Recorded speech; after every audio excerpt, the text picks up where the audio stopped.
Hola queridos amigos de Entérate Texas, San Janet, un gusto saludarte y gracias por invitarme a tu programa. Mi nombre es Grisha Raeter y les hablo desde la hermosa y caótica Ciudad de México.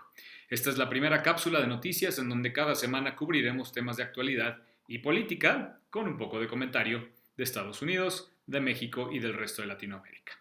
Esta semana nos trajo números muy preocupantes de la pandemia y coloca a Norteamérica entre los territorios que peor han manejado los estragos del coronavirus y la enfermedad que causa el COVID-19, con excepción quizás de nuestros vecinos canadienses.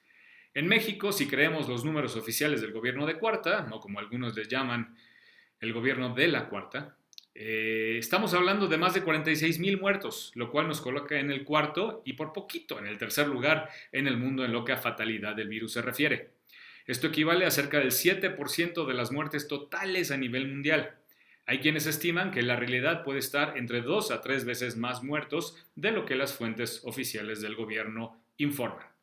Mientras pasa esto y la economía mexicana se desmorona, el inquilino de Palacio Nacional, un palacio digno de cualquier monarquía y completamente antitético a la austeridad que presume el señor López, se enfoca en acusar a pasadas administraciones y, por qué no, al neoliberalismo de todo lo malo que hay en el país. Obviamente no está totalmente equivocado. Mucho de lo que está mal en México es resultado de la corrupción y la incompetencia de administraciones pasadas. Sin embargo, sus promesas de arreglar todo con besos y abrazos y su insistencia de que todo sería diferente con él y sus secuaces en el poder no se ha materializado y lo poco que funcionaba dejó de hacerlo.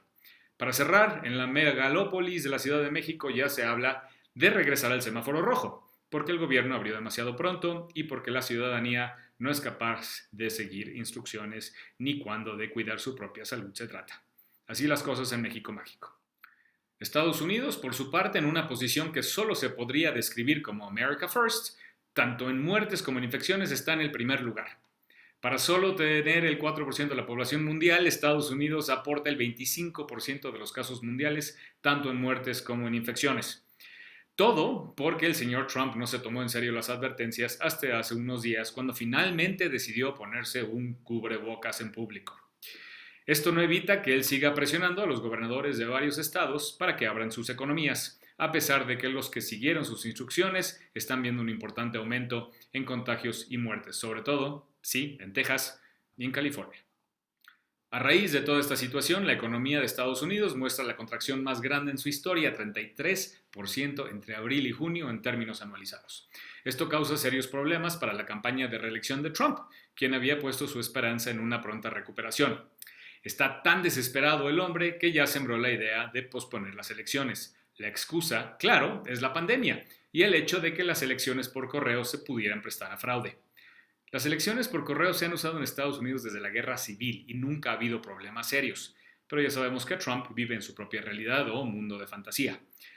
La razón real es que él sabe que su administración está en serios problemas. Pero afortunadamente varios legisladores republicanos ya expresaron descontento con esta propuesta e indicaron que las elecciones tomarán lugar el 3 de noviembre tal y como están programadas. Nada se puede dar por hecho y esto sin duda será una batalla más en la tarea de recuperar la democracia y el sentido común en el país. Por cierto, el que Trump sugiriera posponer las elecciones podría resultar en otro juicio político para el inquilino de la Casa Blanca. Más señales del caos que sufre esta administración es la renuncia de Matt Albence, director del Immigration and Customs Enforcement, quien en varias ocasiones estuvo al frente y al centro de las críticas sobre los maltratos contra los migrantes y casos tan graves como la separación de familias. Este personaje incluso llegó a decir que la culpa de esta separación y los maltratos de los niños era culpa de los papás por haber decidido entrar a Estados Unidos de manera ilegal. Finalmente, y como nota chistosa, Claudia Conway, la hija de 15 años de la controversial Kellyanne Conway, consejera del presidente Trump, ha decidido hacerle guerra mediática a su mami y al jefe de su mamá, el presidente Trump. Sus declaraciones han sido contundentes y directas y sin duda resultará en que sus papis le quiten el celular, la computadora y el acceso al Internet. La realidad es que ella tiene más sentido común que toda la administración de Trump juntos y ahora hasta Alexandria Ocasio-Cortez es su seguidor en Twitter. No le quiten la vista a esta niña que tiene mucho futuro. Gracias y hasta la próxima semana.